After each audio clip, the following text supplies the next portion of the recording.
ప్రభువుతో మనం మాట్లాడుతున్నాడు. పవిత్రమైన లేఖనాలు మనకి ఎందుకు ఇస్తున్నారంటే అనుదినము వాటిని ధ్యానించి వాటి అనుసారంగా మనం జీవించాలని.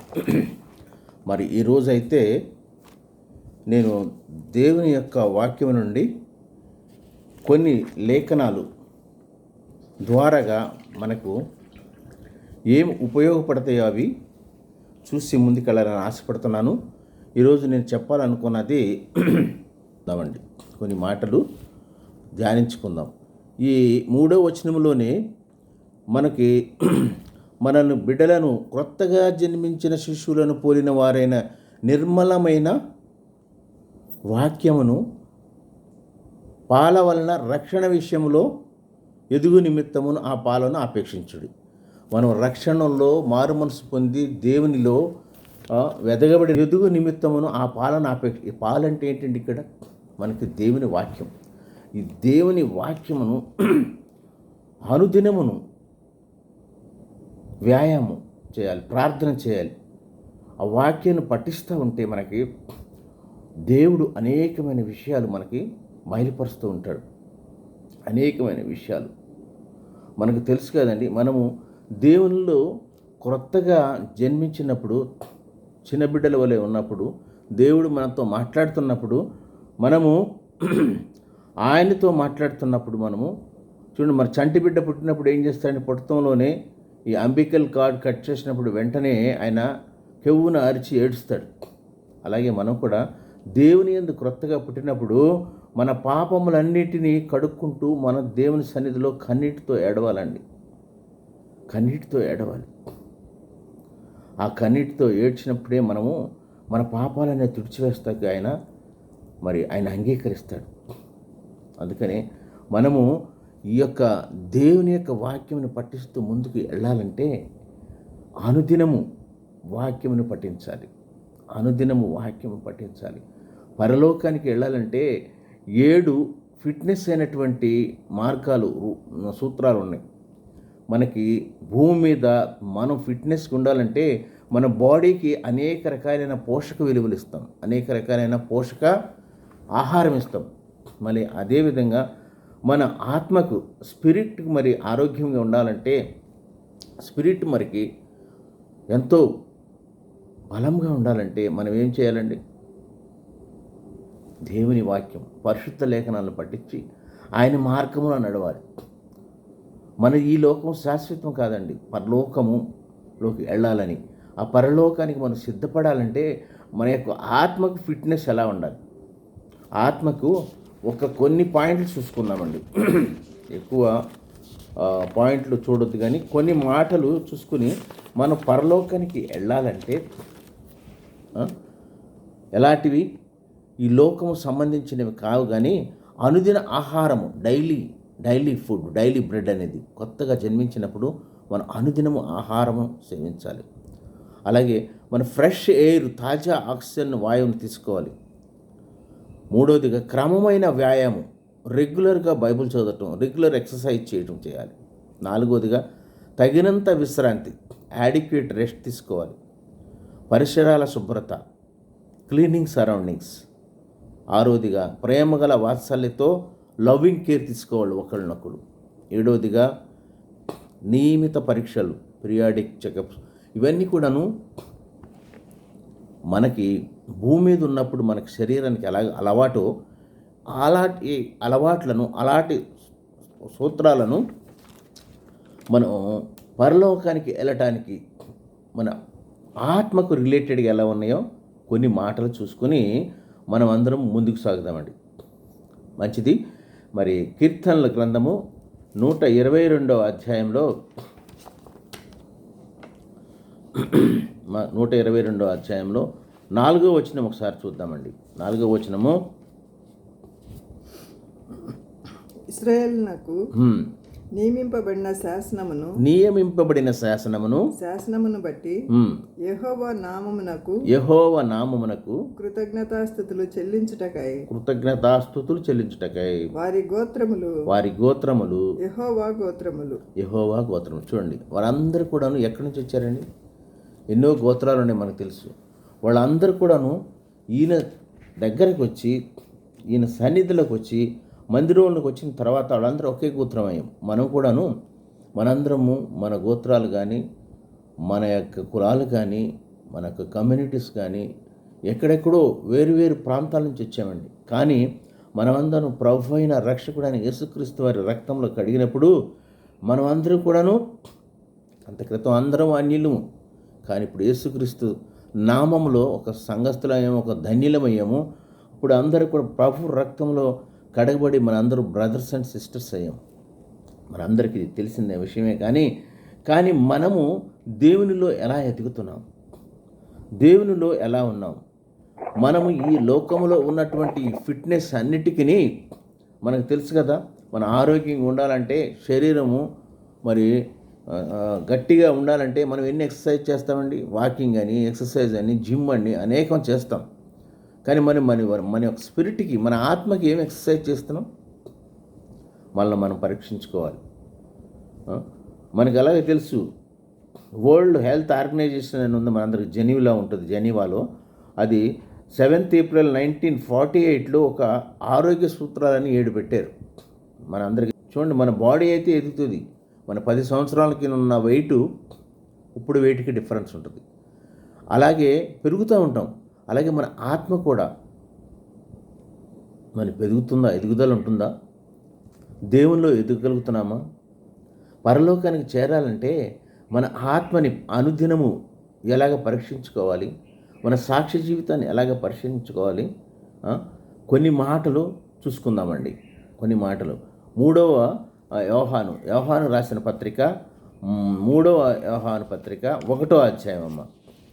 మొదటి జాన్ 3 1st chapter 2 నుంచి 5 వరకు చూద్దామండి. ప్రియుడా, నీ ఆత్మ వర్ధిల్లుచున్నది ప్రకారము నీవు అన్ని విషయములలోనూ వర్ధిల్లుచు సౌఖ్యముగా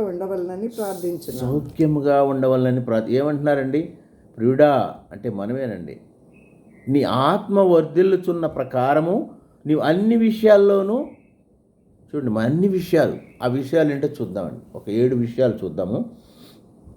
నీ ఆత్మ వర్ధిల్లుచున్న ప్రకారము నీవు అన్ని విషయాల్లోనూ వర్ధిల్లుచున్నావు లేదా? మన బాడీ అయితే మన అనుదినము ఆహారం తీసుకున్నట్టు వల్ల పెరుగుతూ ఉంటుంది. మన ఆత్మ సంగతి ఏమిటి? ఏ స్థితిలో ఉన్నది మన ఆత్మ?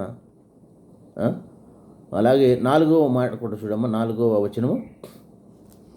నా పిల్లలు సత్యమును అనుసరించి నడుచుచున్నారని, నా పిల్లలు సత్యం అనుసరించి నడుస్తున్నారని వినుట కంటే నాకు ఎక్కువైన సంతోషము లేదు. చూడండి, మన పిల్లలు కూడాను ఎక్కువైన సంతోషం లేదు. మన యెహోషువ గారు కూడా అంటారు కదా, నేనును నా పిల్లలు యెహోవానే సేవిస్తున్నాం. మనం అందరం కూడాను సంతోషంగా ఉండాలంటే ఆయన మాటలు చదవాలి, ఆయన పవిత్రమైన లేఖనాలు చదవాలి. అవి చదవాలంటే చదువుతూ ప్రార్థన చేస్తేనే మన ఆత్మలో ఎదుగుతామండి. మనం అందరము వచ్చిన తర్వాత దేవుని సంఘమునకు వచ్చాం, ఒక గోత్రం అయ్యాం. ఆయన ఎందుకు ఎదగాలంటే మనము మారు మనసు పొంది, పాపక్షమాపణ పొంది, బాప్తిసం తీసుకొని అనుదినము ఎక్సర్సైజ్ చేయాలండి. This is regular exercise. మనం ఎంతమంది లెగుస్తున్నామండి? 4:30కు లేచి 5 గంటలకు ప్రార్థన చేసి ఆరాధిస్తూ ఆయన స్తుతిస్తూ మరి సాయంత్రం 7 గంటలకు మళ్ళీ ఫ్యామిలీ ప్రేయర్ పెట్టుకుని ఆయనలో ఎదుగుతున్నామా? మన ఆత్మ పరిస్థితి ఏంటండి? మన బాడీ అయితే ఎదుగుతుంది, రకరకాల పోషకాహార తినటం. మన ఆత్మ ఎలా ఉన్నది, ఏ స్థితిలో ఉన్నది మనం పరీక్షించుకోవాలి. సామెతలు 20వ అధ్యాయము 27వ వచనంలో కూడా మన బాప్తిసం ఇచ్చి యోహాను గారు అరుస్తూ ఉంటారు, రండి మారు మనసు పొందండి, పాప క్షమాపణ పొందండి, యోర్దాను ప్రాంతంలో ఉంటాడు. ఒకసారి చూద్దాం రండి. సామెతలు 20వ అధ్యాయము 27వ వచనములో, యోర్దాను ప్రాంతం నుండి కేకలు వెలిగెత్తేస్తూ మరి యోహాను గారు మారు మనసు పొందుడి, పాప క్షమాపణ పొందుడి. మీ శరీరం అయితే బలంగా ఉన్నది కానీ ఆరోగ్యంగా ఉన్నది, మీ ఆత్మ ఎలా ఉన్నది? రండి రండి అని. చూడండి, ఆయన దేవునిలో పట్టుకోబడినాడు కాబట్టి ఆయన యొక్క వెలుగును చూపిస్తూ కేకలేస్తూ అరుస్తూ మరి మనం కూడా దేవునిలో పట్టుబడ్డామండి. దేవునిలో ఒక సంఘస్థులమయ్యాం. మనమేమన్నా దేవునికి వరకు ఏమైనా ప్రయాసపడుతున్నామా? దేవుని కొరకు మనం ఏమన్నా చేస్తున్నామా? అనుక్షణము మనము ఆహారం మనం చూడండి, రోజుకి 3 సార్లు తినాలని, 2 సార్లు తినాలని, లేకపోతే బలహీనం అయిపోద్ది అనుకుంటాం. కానీ మన బైబిల్ ఎన్నిసార్లు చదువుతున్నాం? బలహీనం అవుతున్నది మన ఆత్మ కాదా? మనం పరీక్షించుకుంటాం. చూడండి, దానియేలు గ్రంథంలో దానియేలు గారు, షడ్రక్, మేషక్ గారు మరి వాళ్ళందరూ కూడాను రాజుగారు భోజనం ఇస్తానంటారు. అప్పుడు దానియేలు గారు ఒక పరీక్ష పెడతారు.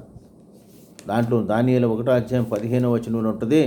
ఒక 10 days మాకు సమయం వేయ, మేమును ఆకుకూరలను కూరగాయలు మాత్రమే తింటాం. మీరు ఇచ్చేటువంటి రాజభోజనము, మీరు ఇచ్చేటువంటి మరి విలువైన శ్రేష్టమైన ఆహారం వద్దు. మేము మాంసాహారం తినకుండాను వాళ్ళు 10 రోజులు ఉన్న తర్వాత వాళ్ళ ముఖాలు ఎలా ఉన్నాయండి? దానియేలు, షడ్రక్, మేషక్, అబేద్నెగో వాళ్ళది ఎంతో తేజోమయముగాను, ఎంతో కళావంతంగాను. అలాంటప్పుడు మన హృదయం కూడా ఉండాలంటే వాళ్ళు చూడండి, వాళ్ళు అనుదినము ప్రార్థన చేస్తూ, మరి దానియేలు గారు ఎన్నిసార్లు చేసేవాళ్ళండి? విడవక వదలక అనుదినమును అనునిత్యమును ప్రార్థన చేసేవాళ్ళు. మన ప్రార్థన జీవితం ఎలా ఉన్నది? మన ఆత్మ ఎదుగుదల మనం చదివేటువంటి బైబిల్ వాక్యాలను బట్టి మనం నిత్యము వదలక మరి ఎక్సర్సైజ్ ఎలా చేస్తున్నామండి?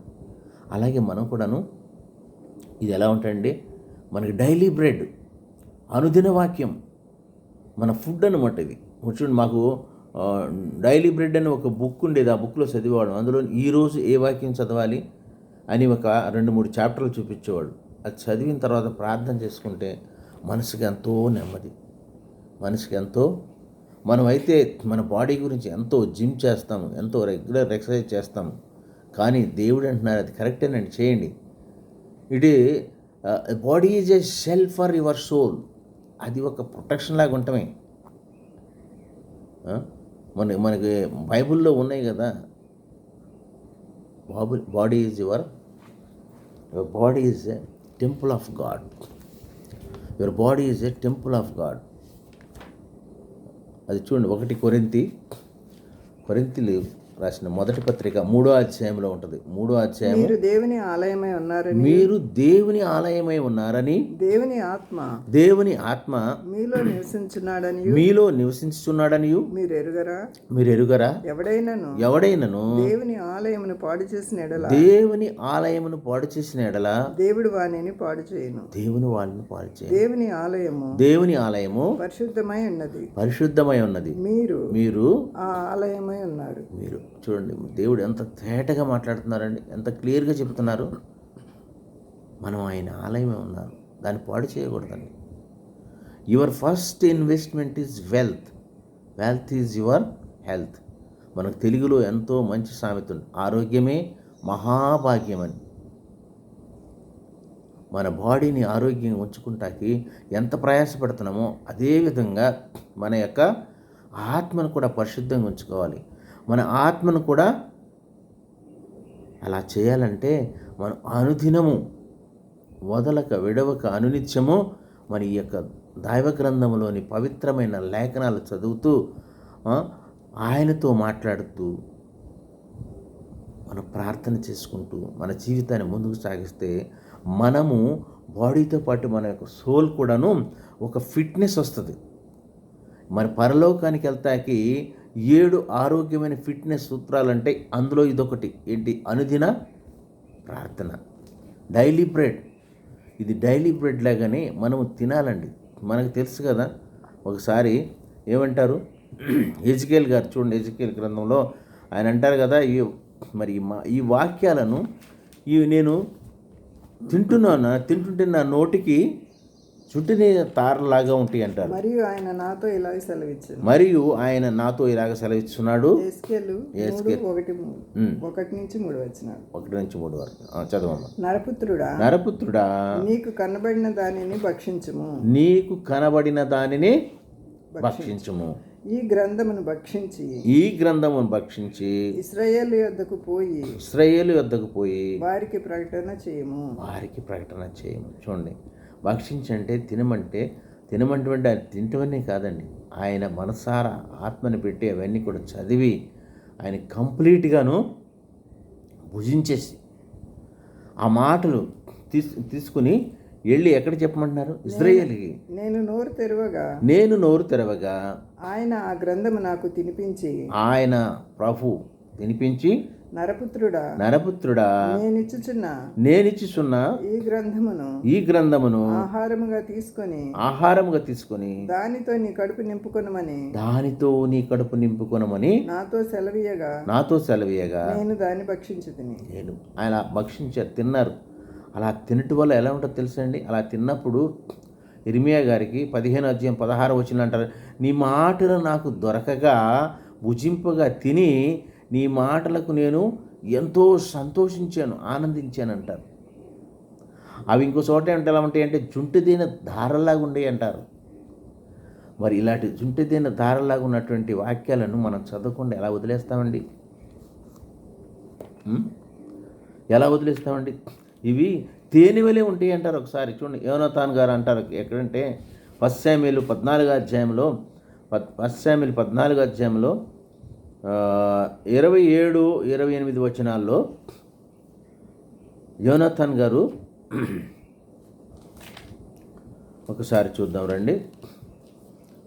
అయితే యోనాతాను తన తండ్రి జనులతో జనుల చేత చేయించిన ప్రమాణము వినలేదు గనుక తన చేతికర చాపి దాని కొనను తేనె పట్టులో ముంచి తన చెయ్యి నోటిలో పెట్టుకొనగా అతని కన్నులు ప్రకాశించెను. చూడండి, కన్నులు ప్రకాశిస్తాయి. మనం ఈ జుంటు తేనె దార లాంటి వాక్యాలు చదివితే మనము కళ్ళు తెరుచుకుంటాయి, ప్రకాశిస్తాయి. మన ఈ జుంటు తేనె దార లాంటి మాటలు చదువుతుంటే మన ముఖంలో తేజస్సు వస్తుంది, సంతోషం వస్తుంది. కీర్తనల గ్రంథము 19వ అధ్యాయము 10వ వచనం 19-10 అవి బంగారం కంటెను విస్తారమైన మేలిమి బంగారము కంటెను కోరదగినవి తేనె కంటెను జుంటి తేనె దారల కంటెను మధురమైన.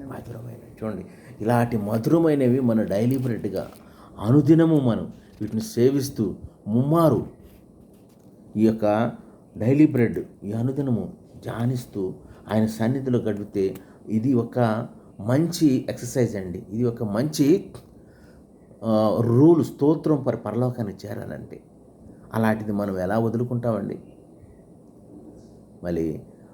మరి ప్రకటన గ్రంథంలో కూడా యోహాను గారితో కూడా మాట్లాడతారు. అందులో కూడాను ఇదిగో ఈ చిన్న పుస్తకం చూస్తున్నావు, దాన్ని తినుమంటారు. ఈ పవిత్ర లేఖనాలు, ఈ యొక్క ధర్మశాస్త్రమును ఆనాటి నుంచి భక్తులందరూ ఎంతో శ్రద్ధగా పఠించి పరిశోధించి, మరి కొంతకాలం వరకు అయితే మనకు బైబిల్ లేదండి. అలాంటప్పుడు ఈ యొక్క ధర్మశాస్త్రం అబ్రహం గారితో నోవా గారితో అక్కడ ఎక్కడుందండి?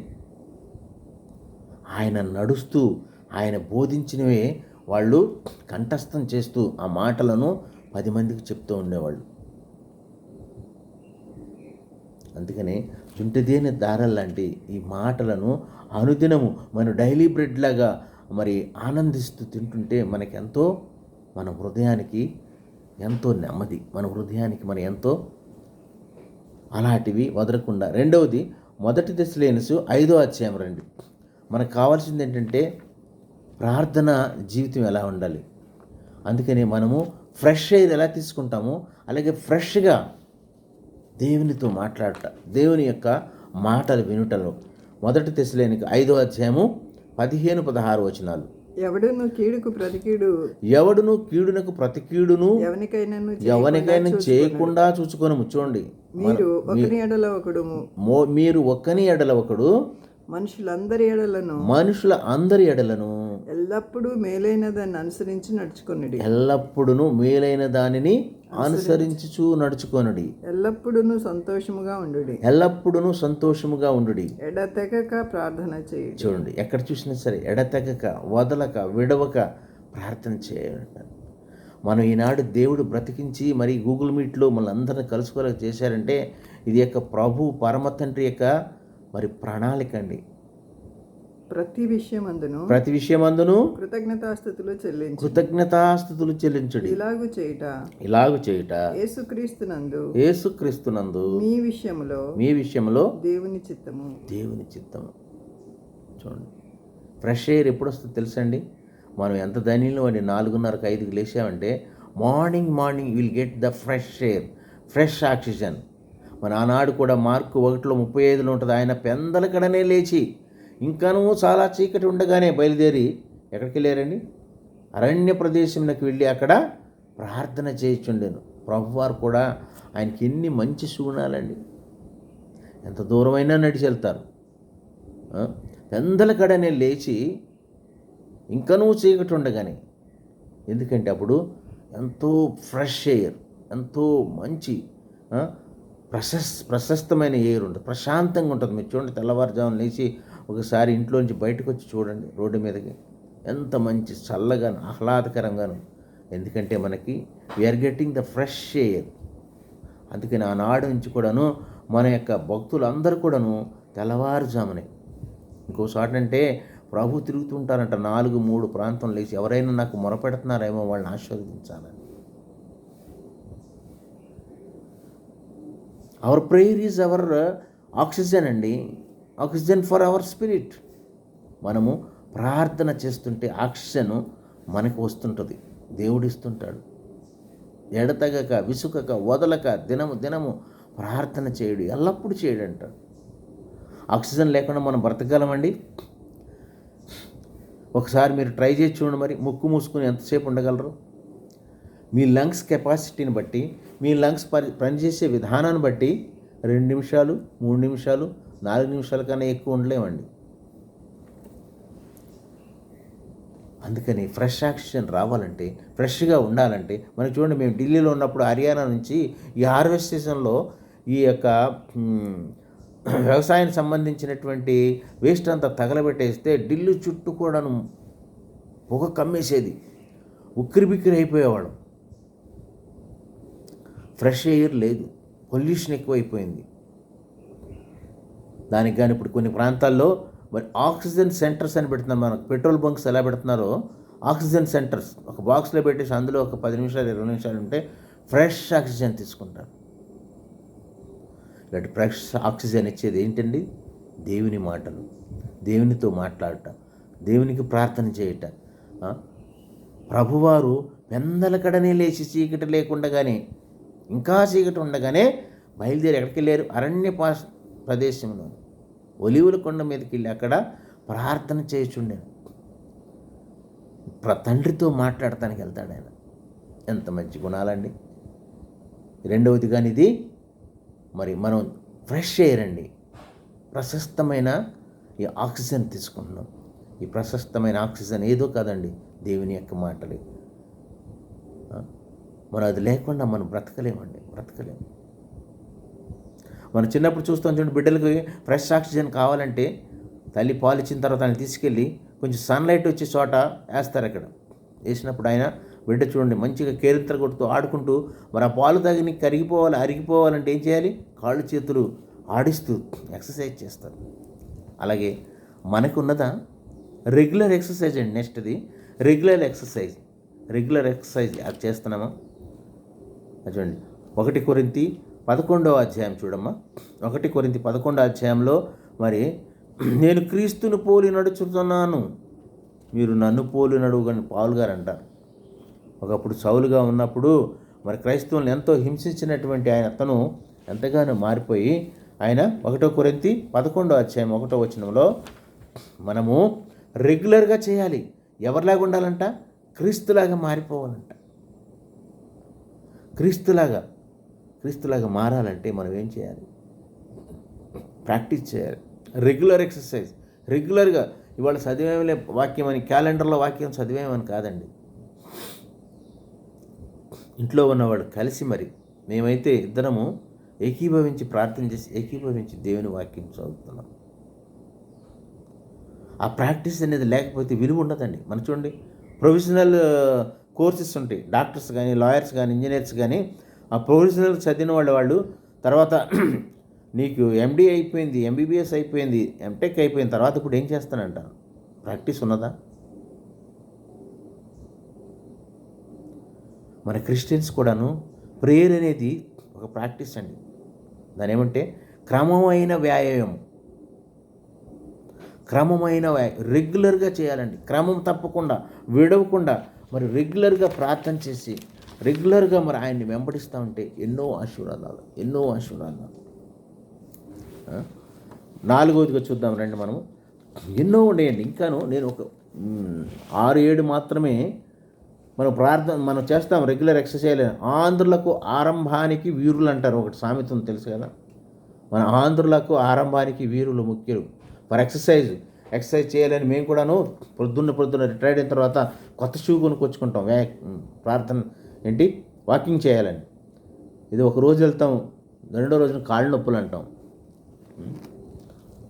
అలా కాదండి, ప్రార్థన చేస్తుంటే అది ఒక మనకి చూపిస్తుంది, దారి చూపిస్తుంది.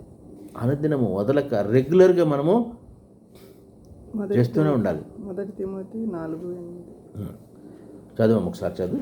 మొదటి తిమోతి 4:8 శరీర సంబంధమైన సాధకము కొంచెం మట్టుకే ప్రయోజనకరమగును గాని దైవభక్తి ఇప్పటి జీవం విషయంలోను రాబో జీవం విషయంలోను వాగ్దానముతో కూడినదైనందున అది అన్ని విషయములలో ప్రయోజనకరమగును. ఎంత తేటగా మాట్లాడుతున్నారండి ప్రభులు వారు. అది మొదటి తిమోతిలో ఉంటే చూడండి ఒకసారి. మొదటి తిమోతి 4వ అధ్యాయంలో కూడాను మనకి ఎంతో ప్రయోజనకరం అండి ఎక్సర్సైజ్ చేయటం. మొదటి తిమోతి 4వ అధ్యాయం 8వ వచనం. అందులో మనం అలాగే ఇంకా ముందుకెళ్ళి చూస్తే ఇప్పుడు మనము చూసినవి 7 ఒకటిది ఏం చూసామండి? అనుదిన ఆహారము, డైలీ బ్రెడ్ చూసాము. ఫ్రెష్ ఎయిర్, తాజా ఆక్సిజన్ వాయువును చూసాము. క్రమమైన వ్యాయామం, రెగ్యులర్ ఎక్సర్సైజ్ చేసాము. మరి అట్లాగే 4వదిగా తగినంత విశ్రాంతి, అడిక్వేట్ రెస్ట్. మన తగినంత విశ్రాంతి. మన విశ్రాంతి అంటే ఎంతసేపు తీసుకుంటామండి?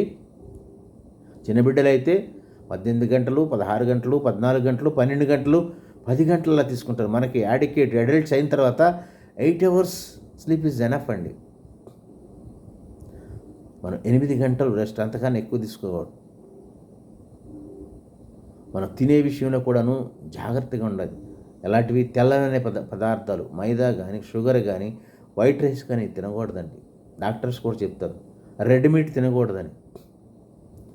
మరి జపాన్లో ఒక పరిశోధన జరిగితే అందులో నాన్ వెజ్ తిన్నవాళ్ళు ఎక్కువ కాలం బతుకుతున్నారా, వెజ్ తిన్నవాళ్ళు ఎక్కువ కాలం బతుకుతున్నారని చేస్తే వెజిటేరియన్ ఆకుకూరలు, కూరగాయలు తిన్నవాళ్ళు మాత్రమే ఎక్కువ కాలం బతుకుతున్నారండి. అలాగే మరి మనం కూడాను తగినంత విశ్రాంతి తీసుకోవాలి. తగినంత విశ్రాంతి తీసుకొని ప్రయాసపడి భారము మోయిచుండా. చూడండి ఒకసారి, నా యొద్దకు రండి, ఆయనే విశ్రాంతి ఇస్తారండి. ఎవరు? మన ప్రభు అయిన క్రీస్తు వారు మనకి తగినంత విశ్రాంతి. మనం చదువుతూ చనిపోవాలండి. మనం చూసాం కదా, ఆనోక్ గారు, నోవా గారు, వాళ్ళు దేవునితో నడుస్తూ పరలోకాన్ని చేరుకున్నారు. దేవునితో మన డాక్టర్లు చూడండి, walking is the best exercise అంటారు. మరి దేవునితో నడిస్తే ఇంకెంత బెస్ట్ ఎక్సర్సైజ్ అండి? ఆయనతో నడవాలి, ఆయనతో మాట్లాడాలి. ప్రయాసపడి భారం మోస్తున్న జనులారా నా వద్దకు నేను విశ్రాంతి కలగజేస్తున్నాను. అట్లా 5వది కానీ పరిశుద్ధమైన పరిసరాలు ఉండాలి. మనం పరిసరాలు, ఇల్లు కానీ నీట్గా క్లీన్గా చూడండి. చూడండి, మనం చర్చికి వెళ్తున్నామంటే ఎంత క్లీన్గా, నీట్గా, మంచిగా ఇస్త్రీ చేసిన బట్టలు కానీ, కొత్త బట్టలు కానీ వేసుకుని వెళ్తాం. మన ఇంట్లో ఉన్నటువంటి పరిశుద్ధమైనటువంటి ఇల్లంతా క్లీన్ చేసుకుంటూ ఉంటాం.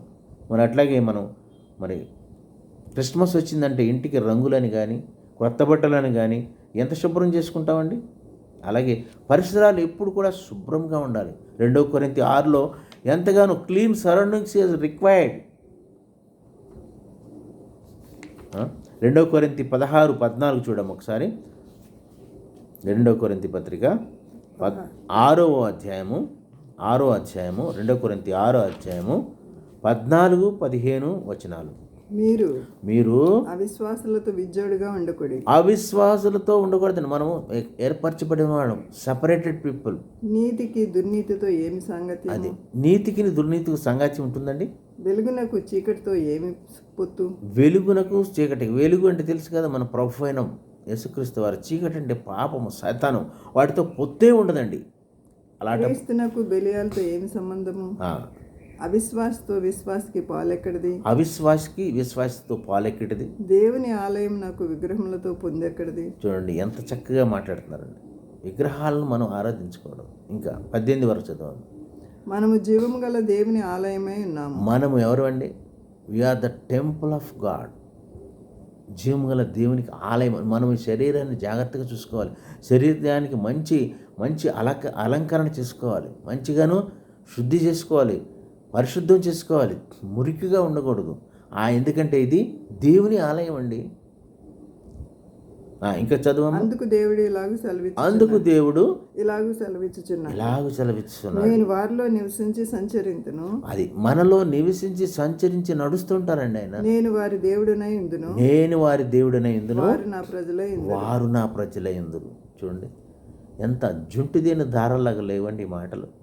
ఉదయకాలమే ఫ్రెష్ మైండ్తో చదువుకుని ప్రార్థన చేసుకుంటే ఎంత ఆ దేవుడు ఎంత దీవెనికరంగా ఇస్తారన్న రోజంతాను. కావున మీరు వారి మధ్య నుండి బయలువెడలి ప్రత్యేకముగా ఉండుడి. మనం ప్రత్యేకించబడిన వారమండి. మనం we're separated people. We're not going to mingle with all the worldly people. ఆయన మనలను మరి ఆయన పరిశుద్ధమైన రక్తంతో కొన్నారండి.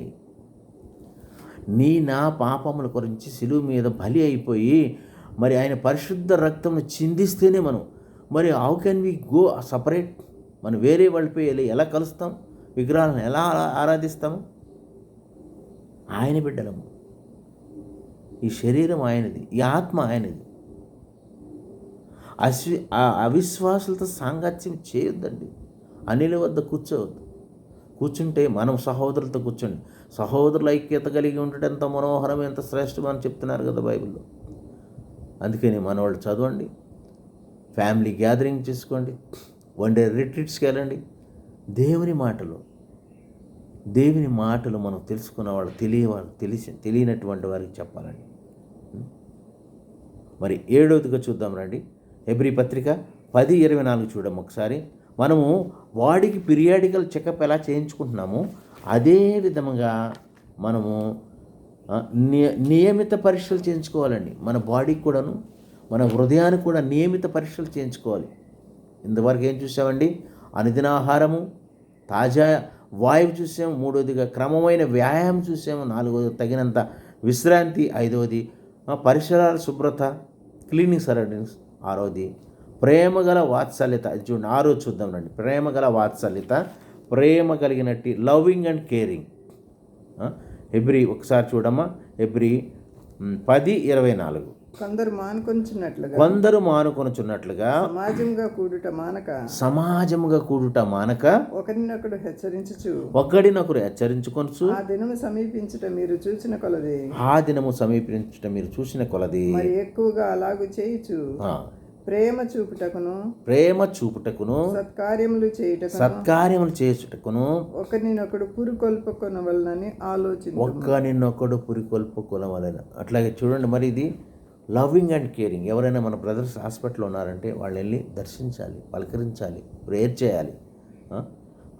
అలాగే ఒకరిని ఎడల ఒకడు ప్రేమ కలిగి ఒకరికి ఒకడు వందనాలు చెప్పుకుని, షాలోం చెప్పుకుని, బ్రదర్ బాగున్నారా, ఏమైనా సమస్యలు ఉన్నాయా, ఒకళ్ళనొకళ్ళు పురికొల్పుకుంటూ ఉండాలి.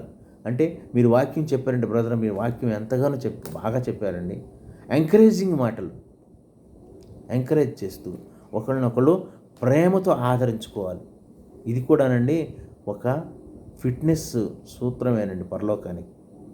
7వదిగా చూస్తే పీరియాడికల్ చెకప్. అది కూడా మనకి ఎంతో అవసరం అండి. 1 కొరింథీ 11 చూడండి. 1 కొరింథీ 11 నియమితమైన పరీక్షలు, పీరియాడిక్ చెకప్ ఉండాలి మన హృదయానికి.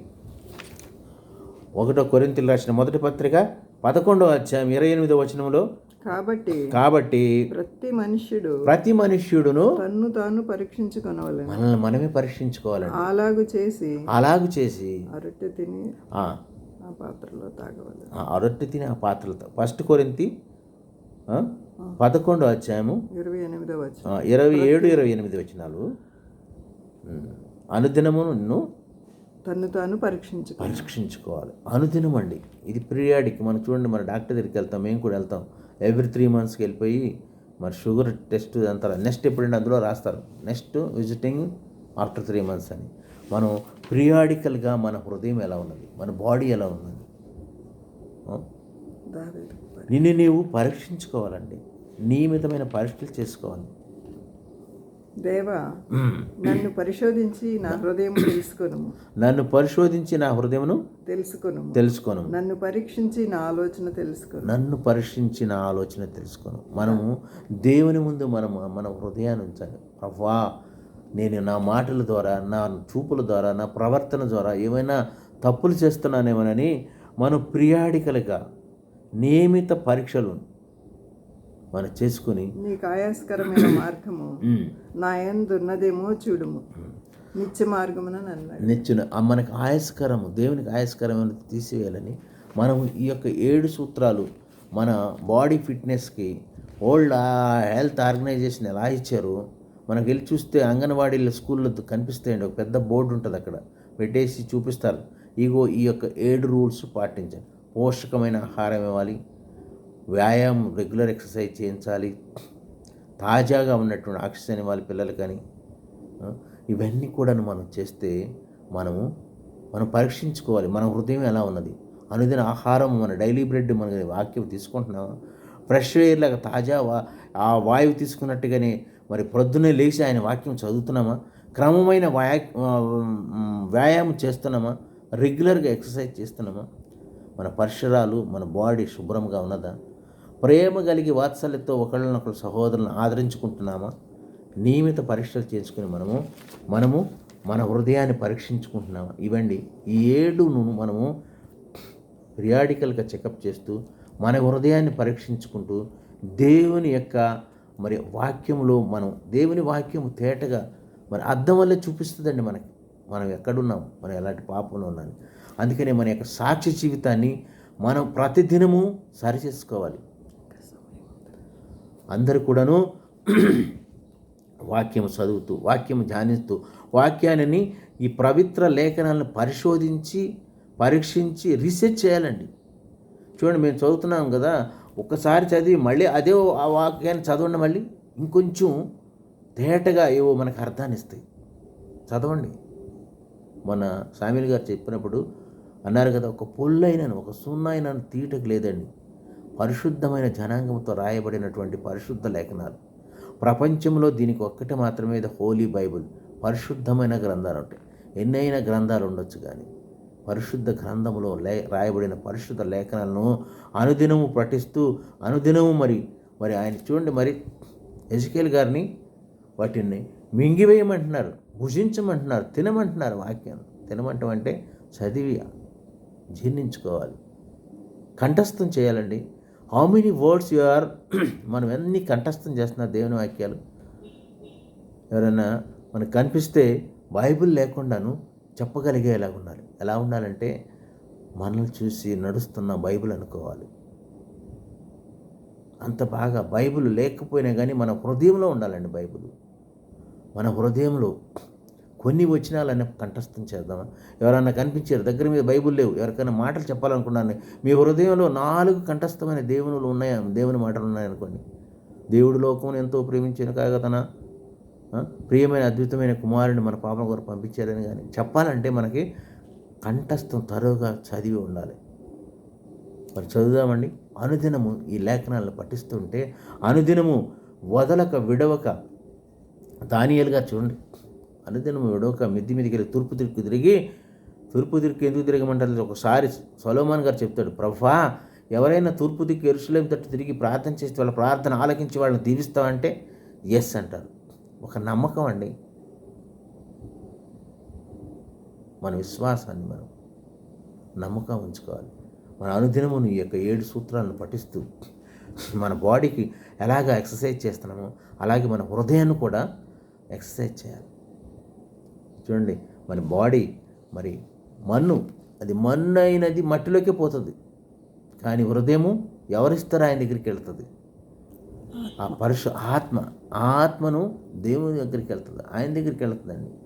అందుకని ఆత్మను మరి పాడు చేసుకోకుండా ఆత్మ మరి ఎదుగుదల ఉండాలంటే ఈ యొక్క పవిత్రమైనటువంటి లేఖనాలు అనుదినము పఠిస్తూ ధ్యానిస్తూ మరి ప్రార్థన చేస్తుంటే ఆయనతో కూడా మరి ఆనోకు గారిలాగా, నోవా గారిలాగా ఆయనతో నడవాలండి.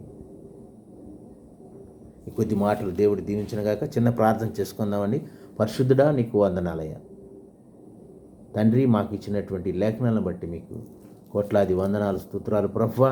ఈ 7 మాటలు వినినటువంటి ప్రతి ఒక్క సహోదరి ఉదయములు నాయన పనిచేయనట్లు సహాయం చేయండి తండ్రి. మేము నాయన మాటలు చెప్పుట కాదు కానైనా వాక్యమును పఠించట అందరికీ మరి ఆదర్శంగా ఉండినట్లుగా తీర్చిదిద్దండి ప్రభువా. ఈ మాటలు అందరి హృదయాల్లో పనిచేయనట్లుగా సహాయం చేయండి ప్రభువా. మా యొక్క చిన్న మందని ప్రభువా, ఈ యొక్క షాలోమ్ ప్రేయర్ ఫెలోషిప్లో ఉన్నటువంటి ప్రతి ఒక్క కుటుంబాన్ని ఆశీర్వదించండి, దీవించండి. వారందరూ కూడా అనుదినము వదలక విడవక మీ పాదములను పట్టుకుని నాయన మిమ్మల్ని ధ్యానించి మీ నామను హెచ్చించేటువంటి భాగ్యంను దయచేయండి ప్రభువా. మాకు ఈ ఉదయకాలమేనైనా ఇంకా చీకటి ఉండగానే మరి మేము మిమ్మల్ని ధ్యానించటం మాకు ఎంత ఆనందకరం, అదృష్టం ప్రభువా. మేము జీవము గల తండ్రిని కలిగి ఉన్నామని మేము ఇతరులకు చెప్పుకున్నట్టుకు మాకు ఎంతగానో గర్వంగా ఉంటుంది తండ్రి. ఇటు మాటలు మీరు దీవించి ముద్ర వేయండి ప్రభువా. నాయన మరొకసారి తండ్రి మేమందరం కూడుకుని మీరు ఆకడి ఆలస్యమైతే నాయన మేమందరం కూడుకుని నాయన మిమ్మల్ని ధ్యానించి మిమ్మల్ని పూజించి మీ నామమును హెచ్చించి గణపరిచి మహిమపరిచేలాగా తండ్రి ఈ మాటలన్నీ మీ పాత సన్నిధి తీర్చుకోమని మీ ప్రియకుమారుడైనటువంటి మా రక్షకుడైనటువంటి యేసుక్రీస్తు వారి అతి శ్రేష్టమైన నామంలో ప్రార్థించి వినయపూర్వకంగా వేడుకుంటున్నాము పరమ తండ్రి. ఆమేన్. అందరికీ వందనాలండి. షాలోమ్. అందరికీ థ్యాంక్ యూ. అద్భుతమైన సందేశాన్ని